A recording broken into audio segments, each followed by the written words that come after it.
Wakazi wa kijiji cha Muthiga, Salga, kaunti ya Nakuru wamebaki na mshangao baada ya wanandoa wakongwe kupatikana wakiwa wameuliwa kinyama katika kijiji chao. Kwa mujibu wa wakazi, wawili hao walipatikana wamelazwa, mmoja kwenye kitanda na mwingine kwenye kiti, huku damu ikiwa imetapakaa kote kwenye nyumba hiyo. Mike Chalo na kina cha taarifa hii. Mauaji ya Joseph Kihiti mwenye umri wa miaka 90 na mkewe Betrosa Wanjiku mwenye umri wa miaka 63 yamewaacha wakazi wa Salga wakiwa na uoga mwingi, kichwani mwao wakibaki na maswali chungu nzima.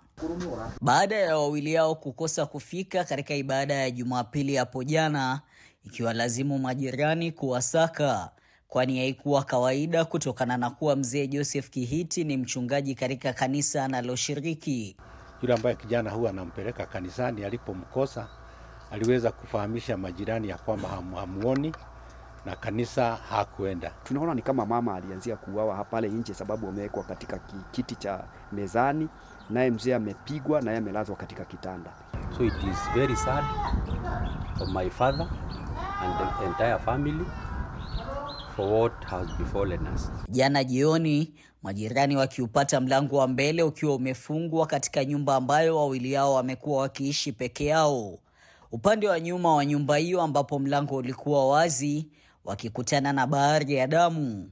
Cha kustaajabisha, kuna kilichoibiwa katika nyumba ya wawili hao. Wakuvunja mlango, waliwakuta tu kama wajatayarisha kutengeneza chakula cha jioni. Nigeuliza serikali, they bring these culprits into book, into record.